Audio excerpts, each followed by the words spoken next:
Hi అండి. అందరికీ నమస్తే. నేను మీ గీత. మై డియర్ రాక్షసుడు పార్ట్ 26. రిషి కోసం ఎదురు చూస్తూ అలా పడుకుండిపోయింది మధు. లత లేపి అన్నం పెట్టుకుని తీసుకుని వచ్చింది మధుకి. మధు మౌనంగా నాకొద్దు లత, తీసుకెళ్ళిపో అని అంది. చూడు మధు, నువ్వు అలా బాధపడకు. అతను ఏ పరిస్థితిలో ఉన్నాడో ఏమో, వస్తాడు. అతని మీద నమ్మకం లేదా అని అంది లత. నమ్మకం లేక కాదు లత, నా కన్నని తప్ప నేను ఇంకెవరిని నమ్ముతానో చెప్పు. కానీ నా ఫోన్ కాల్ కూడా తీయటం లేదు. ఏమైంది అని టెన్షన్ అంతే. ఆ రోజంతా కూడా దిగులుగానే ఉంది మధు. తర్వాత రోజు ఉదయం, ఆ రోజు రిషి వాళ్ళ ఇంటి దగ్గర పూజ ఉందని స్టాఫ్ మొత్తాన్ని కూడా పిలిచారు. లత ఇంకా మధు కూడా వెళ్తున్నారు. అజయ్ వచ్చాడు వాళ్ళ ఇంటికి. మధు గబగబా బయటికి వెళ్ళి అజయ్ని దాటుకుని రిషి కోసం బయట చూస్తుంది. ఆమెకు నిరాశే మిగిలింది. ఆయన రాలేదు అజయ్ గారు అని అంది దిగులుగా మధు. వాడు నా ఫోన్కు కూడా రెస్పాండ్ అవ్వడం లేదు మధు అని అన్నాడు అజయ్. ఓ, ఈరోజు పూజ ఉంది కదా, అందుకే హడావుల్లో ఉండి ఉంటారు అని బ్యాగ్ తీసుకుని లత ఇద్దరు కలిసి రిషి వాళ్ళ ఇంటికి వెళ్ళారు. అక్కడికి వీళ్ళు వెళ్ళేసరికి స్టాఫ్ అందరూ కూడా వచ్చారు. అక్కడ స్టేజ్ మీద ఫోటో పెట్టి ఒక్కొక్కరుగా మాట్లాడుతూ ఉన్నారు ఆయన గురించి. వీళ్ళు వెళ్ళి అక్కడ ఖాళీగా ఉన్న చైర్స్లో కూర్చున్నారు. మధు కళ్ళు రిషి కోసం వెతుకుతూ ఉన్నాయి. అక్కడెక్కడా కూడా కనిపించలేదు. వాళ్ళ అత్తని వీల్ చైర్లో కూర్చోబెట్టుకుని స్టేజ్ దగ్గరికి తీసుకుని వచ్చాడు. మధుకి అది చూసిన వెంటనే పట్టరాని సంతోషం వేసింది. అతని దగ్గరికి వెళ్ళింది. వెనుకే లత ఇంకా అజయ్ కూడా వెళ్ళారు. కన్నా అంటూ ఆగిపోయింది మధు. అప్పుడు వసుదాన్ని చూస్తూ, మీకు ఆరోగ్యం ఎలా ఉంది అమ్మా అని అంది ఆమె చెయ్యి పట్టుకుని. ఆమె ఎవరు అన్నట్టుగా అజయ్ని చూసింది. అత్త, అది అంటూ అజయ్ ఆగిపోయాడు. వీడు నీకు తెలుసు కదమ్మా అజయ్, తిను లత, తనకి కాబోయే భార్య అని రిషి తనని పరిచయం చేశాడు. కాబోయే భార్య అని లతని చూపించాడు. ఈలోపు ఆశగా రిషి వైపు చూసింది మధు. ఆ అమ్మాయి ఎవర్రా అని అంది వసుధ. లతతో పాటు మన ఆఫీస్లో వర్క్ చేస్తూ ఉంటుంది అత్త అని అన్నాడు రిషి. ఇక మాటకి షాక్ అయ్యి చూసింది మధు. లత ఇంకా అజయ్ కూడా షాక్ అయ్యారు. మధుకి బాధ దుఃఖం రెండూ ఒక్కసారిగా పొయ్యిపడ్డాయి. బాధగా రిషి మొహం వైపు చూసింది. కళ్ళు ఎర్రగా అయిపోయాయి. ఆమె పెదాలు వణుకుతూ ఉన్నాయి. అతని వైపు బాణం విసిరేలా చూసింది మధు. కానీ ఆమె కళ్ళల్లోకి కానీ ఆమె వైపు కానీ ఒక్కసారంటే ఒకసారి కూడా చూడలేదు రిషి. ఇక మధు చెయ్యి పట్టుకుని, ఇప్పుడు కొంచెం పర్లేదమ్మా అని అంది వసుధ ఆమె వైపు చూసి. అవేవి కూడా మధు చెవికి అస్సలు ఎక్కడం లేదు. ఏం మాట్లాడకుండా వసుధను వీల్ చైర్లో నడిపించుకుని తీసుకుని వెళ్ళిపోయాడు రిషి. మధు అతని వైపు ఏడుస్తూ చూస్తూనే ఉంది. అతను మౌనంగానే ఉన్నాడు. ఆమెను ఇలాగే పరిచయం చేస్తాడని అస్సలు అనుకోలేదు. ఇంతకంటే అతని మౌనం భరించడం ఆమె వల్ల కావటం లేదు. ఆమె వైపు కనీసం చూడటం లేదు రిషి. కన్నా అని అంది నెమ్మదిగా. వెళ్ళేవాడల్లా ఒక్క క్షణం ఆగాడు. అప్పుడు ఆమె ఆశగా చూసింది రిషి వైపు. కానీ మళ్ళీ మరుక్షణం ముందుకు వెళ్ళిపోయాడు రిషి. లత ఆమె చెయ్యి పట్టుకుని, మధు ఊరుకోవే, ఏడవకు అని అంది. ఆమె కళ్ళల్లో ఎంత ఆపినా సరే ఆగకుండా కన్నీళ్లు వస్తూనే ఉన్నాయి. అసలు ఎంతగా ఒక్కసారిగా ఇలా ఎలా మారిపోయాడు? ఏమైంది? అందరూ ఒక్కొక్కరుగా మాట్లాడుతూ ఉండగా రిషి లేచి మాట్లాడడం మొదలుపెట్టాడు. అందరికీ నమస్కారం. తాతయ్య దిన కార్యక్రమానికి వచ్చిన మీ అందరికీ నమస్కారం. ఆయన నిర్మించినది ఈ సంస్థానం. ఆయన వల్లే మేము మెట్టు ఎక్కాము. ఆయన పెంచిన ఈ గుడిని మా నాన్నగారు తర్వాత నేను పెంచుకుంటూ వచ్చాము. అందుకు సహకరించిన మీ అందరికీ ధన్యవాదాలు. తర్వాత రిషి తండ్రి లేచి మాట్లాడుతూ, ఇలాంటి రోజున ఇలాంటి అనౌన్స్మెంట్ చేస్తామని మేము ఎప్పుడూ అనుకోలేదు. ఇక ఈ విషయం మా నాన్నగారికి కూడా ఇష్టమే.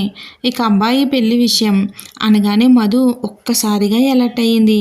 లత చెయ్యి గట్టిగా పట్టుకుంది టెన్షన్గా మధు. ఏం కాదు భయపడుకో అని అంది లత. మా అబ్బాయికి నా చెల్లి కూతురు సుచిత్రకి పెళ్లి చెయ్యాలని నిర్ణయించుకున్నాం. ఈ పెళ్లి మా నాన్నగారికి కూడా చాలా ఇష్టం. అందుకే ఆయన కోరిక మేరకు ఈ పెళ్లి నిశ్చయించామని అన్నాడు. మధు కాలి కింద భూమి ఒక్కసారిగా కంపించింది. ప్రపంచమంతా స్తంభించినట్టు తల తిరిగిపోతుంది. లత ఆమెను పట్టుకుని పక్కకి తీసుకెళ్ళి చైర్లో కూర్చోబెట్టి వాటర్ ఇచ్చినా కూడా ఆమెలో చలనం లేదు. అయినా సరే లతని పక్కకి జరిపి రిషి వంక ఆశగా చూసింది. రిషి ఏ భావం లేకుండా అలానే కూర్చుని ఉన్నాడు. ఈలోపు సుచిత్ర స్టేజ్ పైకి వచ్చింది. అప్పుడే ఆమెని చూసింది. లైట్ పింక్ కలర్ చుడీదార్ వేసుకుని హెయిర్ లీవ్ చేసి పెదాలపై చిన్న చిరునవ్వుతో అందరికీ సౌమ్యంగా నమస్కరిస్తూ వస్తుంది. ఆమె గురించి విన్నదానికి ఇప్పుడు ఆమెను చూస్తున్న దానికి అస్సలు సంబంధం లేకుండా చాలా సౌమ్యంగా ఉంది.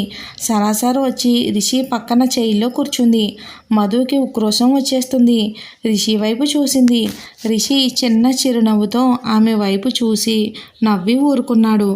ఇంకా మధుకి అక్కడ ఉండాలి అనిపించలేదు. లత చెయ్యి పట్టుకుని బయటికి నడిచింది. వెళ్తున్నదల్లా ఆగి వెనక్కి తిరిగి రిషి వైపు చూసింది. రిషి కూడా మామూలుగా అలా చూస్తూ ఉన్నాడు మధు వైపు.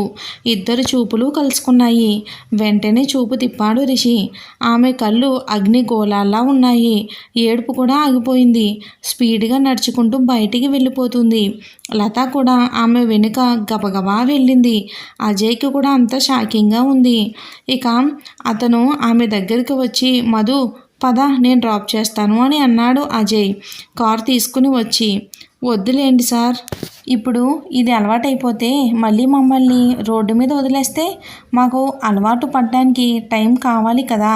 అంతకంటే మా స్థానం ఇంతే అని ముందే మేము తెలుసుకుని ఉంటే మాకు మీకు కూడా మంచిది అని రోడ్డు మీదకి వచ్చి ఆటో ఎక్కి వెళ్ళిపోయింది ఒక్కతే చాలా ఫాస్ట్గా.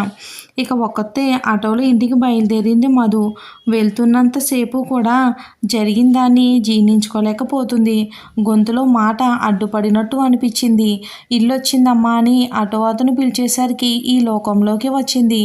దిగి డబ్బులు ఇచ్చేసి ఇంటి తాళం తీసి లోపలికి వెళ్ళి దమాలున తలుపు వేసుకుని అక్కడే ఏడుస్తూ కూలబడిపోయింది. గుండెలు పగిలేలా ఏడ్చింది. హృదయ వికారంగా ఏడ్చింది.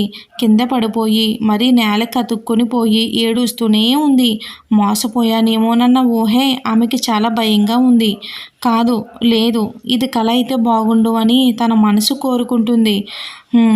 పిచ్చి మనసు. ఎప్పుడూ కూడా మనసు చెప్పిందే నిజం అనుకుంటున్నాను, కానీ నిజానికి జరిగింది వేరు. అది నా మనసు ఎందుకో ఒప్పుకోవటం లేదు. ఈ కళ ఏడుస్తూ ఉండగా ఆమె మెడలోని తాళి బయటపడింది. అదంతా అబద్ధమేనా? ఈ వారం రోజులుగా జరిగింది అంతా నిజమేనా కలానా అంటూ ఆమె మనసు పరిపరి విధాలుగా ఆలోచిస్తూ పిచ్చెక్కిపోతుంది. ఈలోపు ఆమె ఇంటి తలుపులు దబదబా బాధిస్తున్నారు. ఆమె లేచి వెళ్ళి తలుపు తీసి చూసింది. ఎదురుగా లత ఇంకా అజయ్. మధుని చూసిన ఇద్దరికీ ఆమె మీద జాలి. ఏంటే అలా వదిలేసి వచ్చావు? మేమెంత భయపడ్డామో తెలుసా అంటూ లత కోపంగా లోపలికి వస్తూ ఉంది. ఎందుకే భయం లత? నేనేమైనా చేసుకుంటాననే కదా.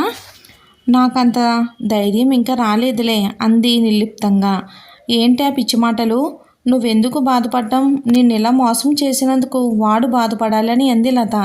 ఇంతలో అజయ్ కల్పించుకుంటూ, లేదు లత, వాడు మధుని ఎంత ఇష్టపడ్డాడో నాకు తెలుసు. ఏదో జరిగి ఉంటుంది, లేకపోతే వాడు ఎలా బిహేవ్ చెయ్యడు అని అన్నాడు అజయ్. ఇంకేం జరుగుతుంది అజయ్? ఆ నంగనాచి సుచిత్ర బెదిరించిందేమో అని అంది లత కోపంగా. అదే అయ్యి ఉండొచ్చు, కానీ వాడు అప్పటి రిషి కాదు ఆమె బెదిరిస్తే బెదరడానికి. మధుని కాపాడుకోగలడు, కానీ వాడి చేయి దాటి ఏదో జరిగి ఉంటుంది. అందుకే వాడు అలా బిహేవ్ చేస్తున్నాడు అని అన్నాడు అజయ్.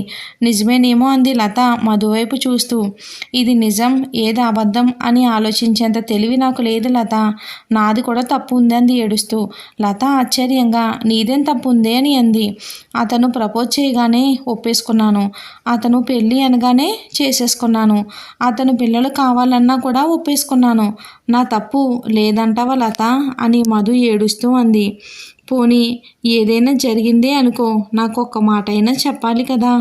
కనీసం నా వైపు చూడను కూడా చూడలేదు అంది వెక్కుతూ ఏడుస్తూ.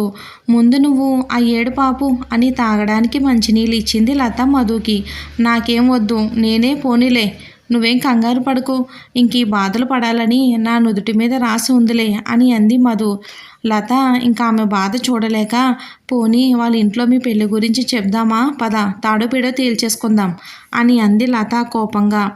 ఏమని చెప్తాం లత, ప్రేమించుకున్నాం, పెళ్లి చేసుకున్నాం, పాండిచ్చేరిలో అంతా తిరిగాం అన్న, మా ప్రేమ పెళ్లి గురించి నేను చెప్పడం కాదు, అతడే చెప్పాలి. అంతవరకు కూడా నేను చెప్పను. అయినా అతనే ముందు పెళ్లి ప్రపోజ్ పెట్టినప్పుడు అతనే లోకానికి మా పెళ్లి గురించి చెప్పాలి. అప్పుడే ఆ పెళ్లికి అర్థం. అయినా మీ పెళ్లికి ఒప్పించడానికి అజయ్ గారినే, ఆయన ప్రేమని గెలిపించడానికి అతన్నే యుద్ధం చేయమన్నాడు. అది ప్రేమ, ఇది పెళ్ళి. మరి పెళ్లి యుద్ధం అతనే చెయ్యాలి కదా, యుద్ధం కాదు యుద్ధాలు చెయ్యాలి అని అంది కళ్ళనీళ్లు తుడుచుకుంటూ. లత ఇంకా అజయ్ అర్థమయ్యి అవనొట్టు చూశారు వాళ్ళ వైపు. లత, ఆఫీస్ మానేవే, వాడి దగ్గర నువ్వు పని చేసేదేముంది అని అంది కోపంగా మధుతో లత. మానలేను లత, ఇప్పుడు కాకపోయినా రేపైనా ఎల్లుండైనా అతనికి నా మీద ప్రేమ ఉందన్న విషయం నాకు తెలుసు లత. ఎప్పటికైనా చెప్తాడని ఆశ ఉంది. అతన్ని చూడకుండా నేను ఉండలేను లత. నాకు తెలుసు, నన్ను చూడకుండా అతను కూడా ఉండలేడు. మా ఇద్దరి మధ్య ఈ దూరం ఎందుకు వచ్చిందో నాకు ఇది పరీక్షాకాలం. మళ్ళీ ఒకటి, నా అప్పులన్నీ నా శాలరీ లోన్ మీదే మార్చాడు రిషి. అది తిరిగి ఇవ్వాల్సిన బాధ్యత నా మీద ఉంది. అందుకేనా నేను మానలేను అని అంది తల దించుకుని మధు.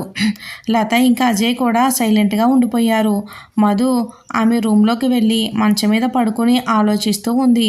ఆ ఆలోచనలు తిరిగి రానివి, తీరనివి. ఫోన్ చూసింది. రిషి నుంచి ఒక్క మెసేజ్ కానీ ఫోన్ కాల్ కానీ వచ్చిందేమోనని. కానీ మళ్ళీ ఆమెకు నిరాశే మిగిలింది. మరి రిషి ఎందుకు అలా చేస్తున్నాడు, ఎందుకు మధుతో మాట్లాడడం లేదు, ఏం జరుగుతుంది అనేది మనం వచ్చే భాగాల్లో చూద్దాం.